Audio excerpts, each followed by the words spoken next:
Hello students, welcome to core classes. Students, जैसे कि आपको पता है कि हम पिछले कुछ टाइम से जून 2024 के एग्जामिनेशन के रिगार्डिंग कुछ वीडियोस अपलोड कर रहे हैं। इम्पॉर्टेंट क्वेश्चंस को लेकर वीडियो अपलोड करते रह रहे हैं और इसके अलावा बहुत सारे कोर्स कोड के लिए भी हमने वीडियोस ऑलरेडी अपलोड की हैं, जो कि आपको BCHD 131 के प्लेलिस्ट में आपको मिल जाएंगी। और आज का जो टॉपिक है, आज का जो कोर्स कोड है वो है BCHD 133। आपने बताया था अपने कमेंट बॉक्स में कि आपको 133 के लिए भी रिवीजन स्टार्ट करना है, तो उसी को कंसीडर करते हुए हमने ये वीडियो बनाया है। और इसका जो पार्ट 1 है आज जो अपलोड कर रहे हैं, मतलब ये स्टार्ट ही किया है आज, और ब्लॉक 1 से ही स्टार्ट कर रहे हैं, वेरी बेसिक से। इसके अलावा जो पहले हमने वीडियोस अपलोड की हैं उनमें भी आपको ये क्वेश्चंस मिल जाएंगे, लेकिन इनमें कुछ क्वेश्चंस ऐड अप किए हैं। तो हम शुरू करते हैं वेरी फर्स्ट क्वेश्चन से। तो वेरी फर्स्ट क्वेश्चन ये है कि हमें यहाँ पे सिर्फ एक डेफिनेशन देना है सिस्टम का। ये जनरली 1 नंबर में आ जाता है, लेकिन आपको डेफिनेशन अच्छे से लर्न करनी है और प्रॉपर यही डेफिनेशन लर्न करनी है। A system in thermodynamic is defined as the part of universe.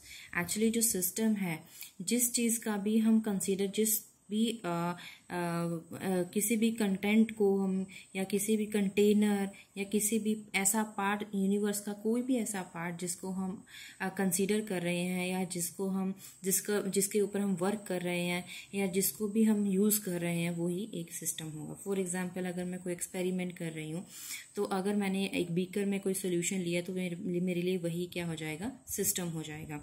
So it is the part of the universe which is under consideration.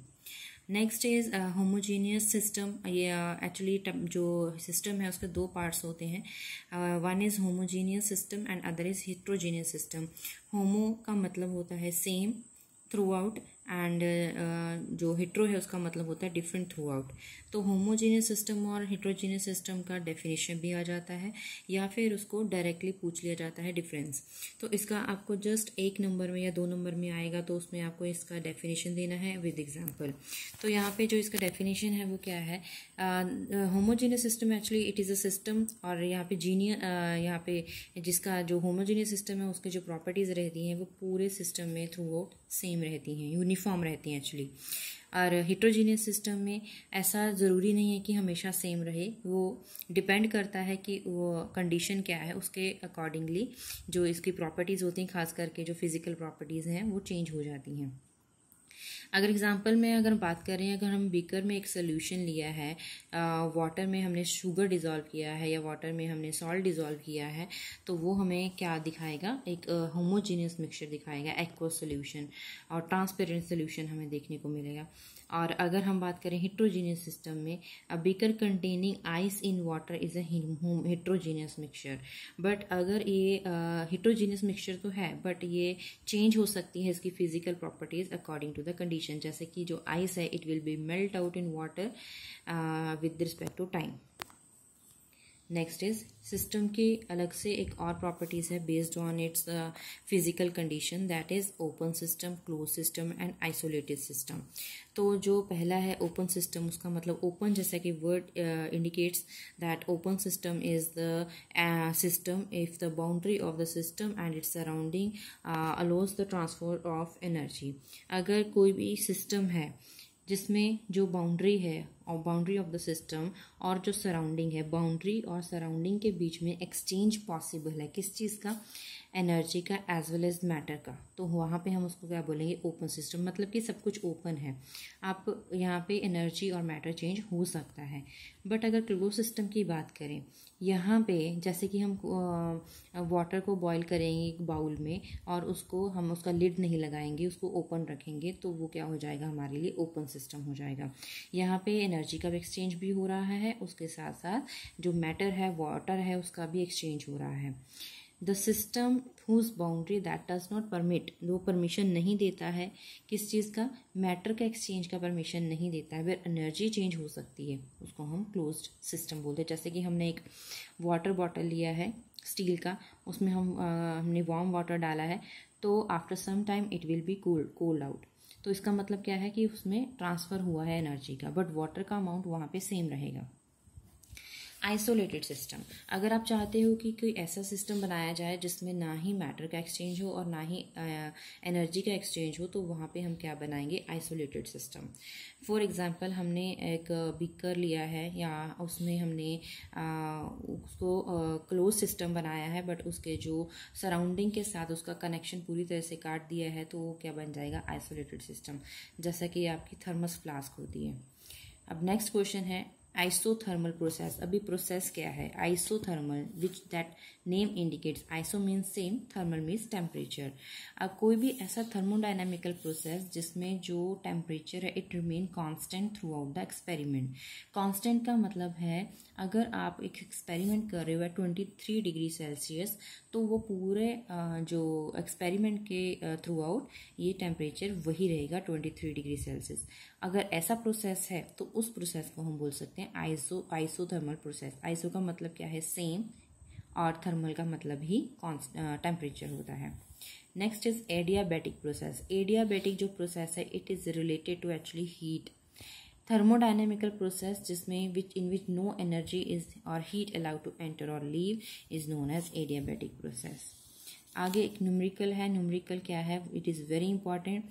20.70 kilo joule heat है, ये हमने सप्लाई करा है वाटर को, और वाटर क्या है, 5 मोल है।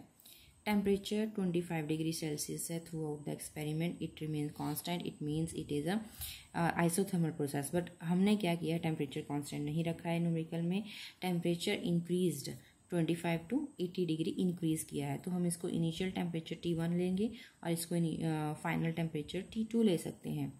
Calculate the heat capacity and specific heat capacity of water.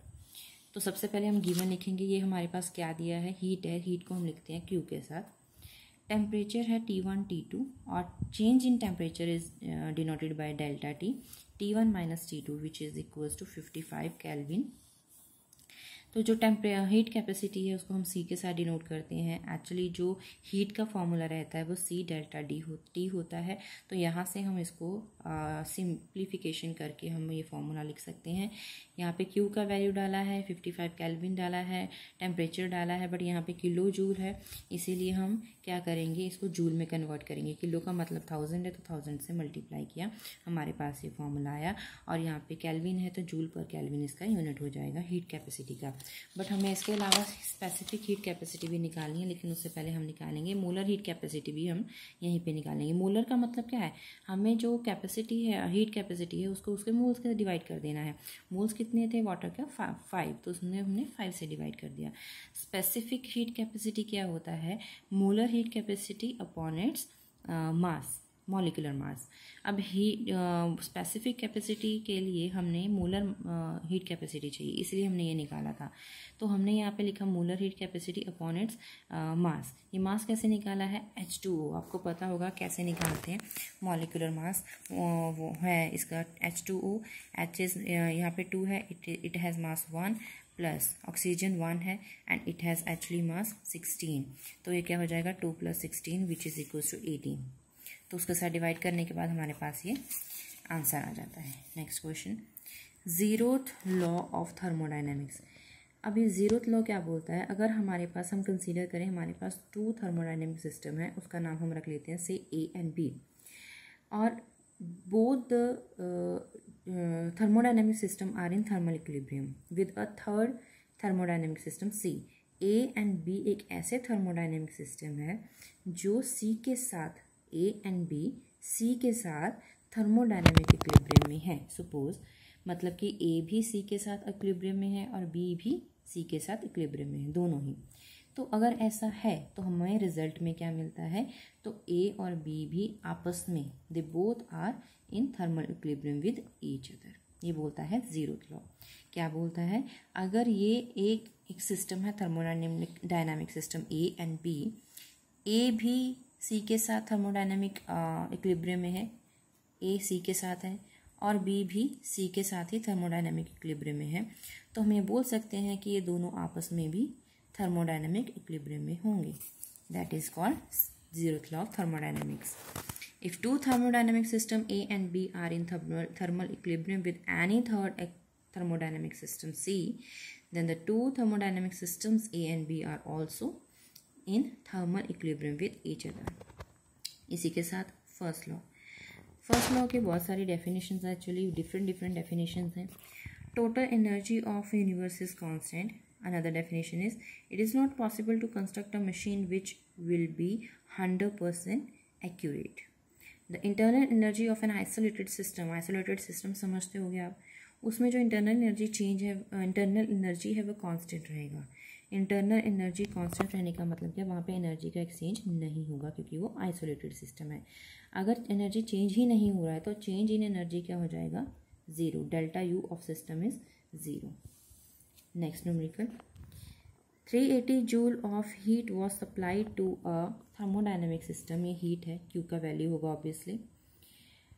And its internal energy decrease हुआ है तो हम इस वैल्यू को नेगेटिव साइन के साथ डिनोट करेंगे।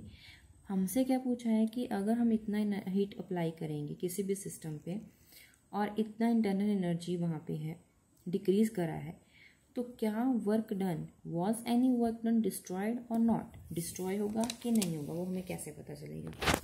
सबसे पहले हमने गिवन लिख लिया। हमें क्या करना है, एक्चुअली उस सिस्टम का इंटरनल एनर्जी चेक करना है। इंटरनल एनर्जी का वैल्यू क्या होता है, फॉर्मूला क्या होता है, Q + W। इसका वैल्यू डिक्रीज है तो नेगेटिव साइन के साथ लिखा, इसका वैल्यू लिखा, वर्क हमें निकालना है। जो भी हमने वर्क निकाला उसका मैग्नीट्यूड नहीं, हमें उसका साइन देखना है। साइन नेगेटिव है या पॉजिटिव है, यहाँ पे हमें नेगेटिव है, इसका मतलब क्या है, the system has done work on the surrounding. अगर ये पॉजिटिव होता then it will, the work is done on the system आ जाता। Next numerical,